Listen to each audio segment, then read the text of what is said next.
Joining us with his take on the legacy of Dr. Nujoma is Mr. Erginus Endjala, the first citizen of the Omusati region. Good morning, Governor, and thank you so much for making time for this special tribute broadcast.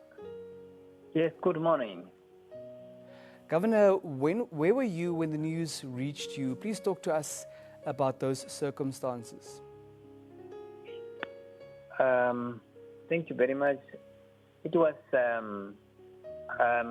in the midnight of the 8th when somebody called me first to confirm if what he heard is true or not, because I was not aware of what had transpired. Although yes, we were prepared to receive any news because somebody informed us that the situation at hospital was critical and we must be ready anytime. But that is how it reached me. And I have to pause for a minute just to try to receive that message, to internalize it. Although, as a believer, one has just to take it as it is, but of course, it didn't come at the right moment. That is against the backdrop of the fact that it's been barely a year since we lost the country's third president and sitting president, President Hage Governor. What do you make of this additional blow that the country suffered whilst still dealing with the other loss?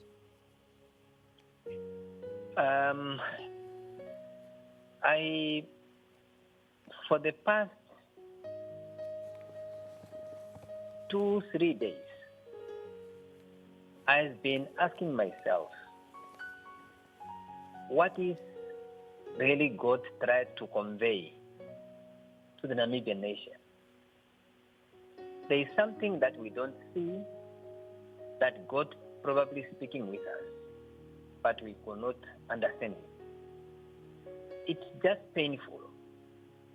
We have lost our sitting president, our third sitting president, Dr. Hage Geingob, on the 4th of February.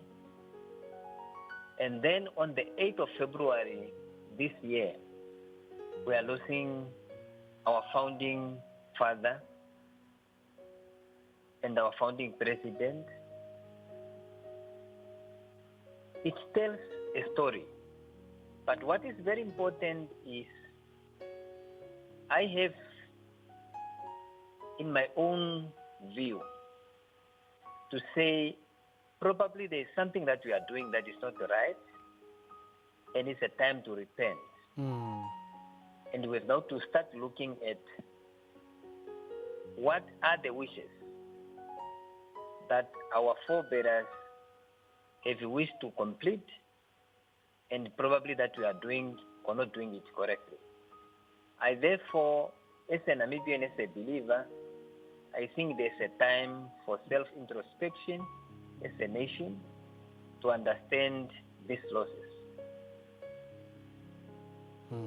Governor, thank you for that take, and thank you for also helping us reflect on what certainly is a difficult moment and a complex dark cloud as far as Namibia is concerned. But I want us to, at this juncture, take a few steps back. What do you make of President Nujoma's contribution to the liberation of this country, to the establishment of what was to become Namibia and its development?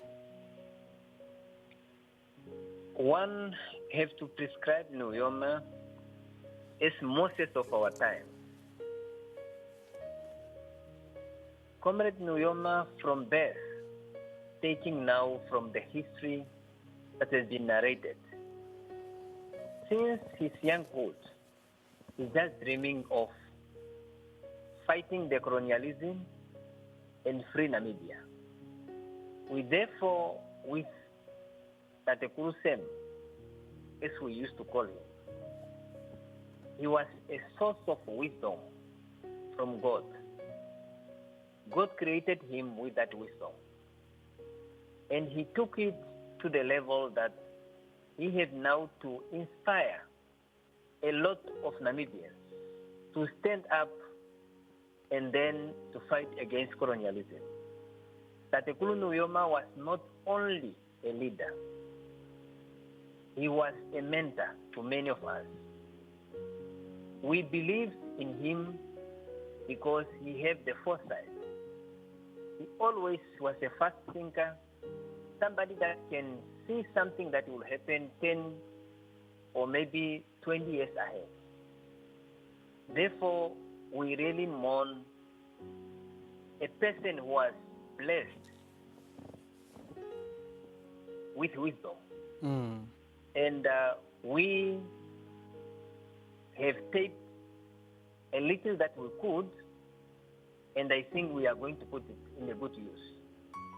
Tatekulu Nujoma is a hero of this country, the commander of the commandos. He has been a pillar of unity of the Namibian nation. And therefore, we are mourning, but in the same time also celebrating a life well lived. Governor, a lot has been said about his accomplishments, but from your perspective, which is the most notable achievement that has had, continues to have, and will have a long-lasting impact on Namibia? Tatekulu Nujoma, if I may, starting counting about his achievements. First is our liberator. He has been liberated us from the yoke of colonialism. He has been a commander during our liberation struggle. He kept us for a period of 20 years, almost in exile. Then he brought us back to Namibia. He has established what we call currently the Republic of Namibia as the founding president. He has accomplished so many. And one of the most notable things is that he is the one who brought us the policy of national reconciliation, whereby a nation was divided, but he molded together, and then we become a Namibian nation. And he was a man that had sincere, and he was the captain of the ship for economic emancipation. A country, Namibia, in the stage where it is because of the foundation that was laid by Tatekulu Nujoma. And we, as the young ones, we just continue from the legacy that is already established. Governor, what are your thoughts on President Nujoma's approach to leadership? Many have hailed his decisive approach to leadership, but what is your take? Maybe the question, I did not hear it properly. Talk to us about President Nujoma's approach to leadership, Governor. Yes. No, he is a man that he believes in unity, meaning that he wants everybody to participate. If he has an idea, he's consulting. He was a consultative person. He consults and he takes a decision where it's necessary, but mostly he has to solicit the view of others. That is the reason majority of those who worked with him and myself, I like the way, the approach he used to, because he was a good listener. He listened, but in the same time he advised, and he wants everything to be accomplished as is planned. Once the country became independent, one would imagine that the focus was shifted quite a bit. Let's talk about President Nujoma's vision for the country post-independence. Comrade Nujoma was a visionary leader, as I said from the beginning. He have just immediately after he took over, he have brought some reforms. One of them is a land reform to redress the inequality in the land ownership. Then the second one was now to how to transform the economy, whereby he have adopted a policy of a mixed economy, that is now the public to allow the public and the private to make business together.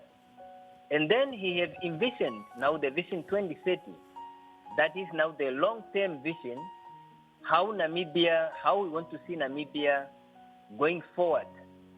And therefore, we still, up to now, some of those policies that have put in place, we are still using them up to date, and that vision is still a vision for the country that he have envisioned while he was a sitting president.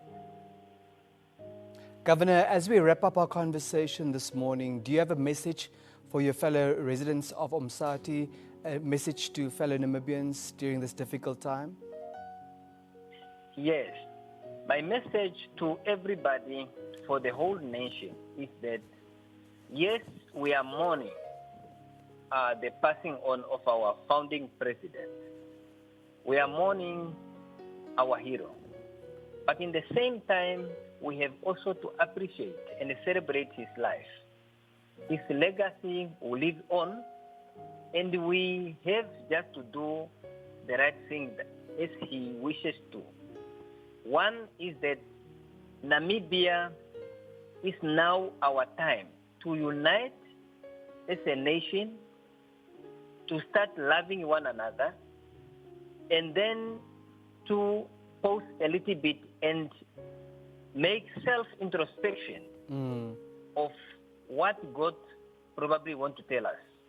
I therefore, on behalf of myself and that of the residents of Omusati, we convey our sincere condolences to the Nujoma's family, the widow, the children, and the whole entire Nujoma family for their loss. And we call upon all Namibians to mourn in peace and celebrate the life of our hero in unity, in diversity. Thank you, Nene, Governor. No, thank you very much. Ewa. There you have it, the first citizen of Omusati, Governor Erginus Endjala, referring to the late President Sam Nujoma as a Moses of our time.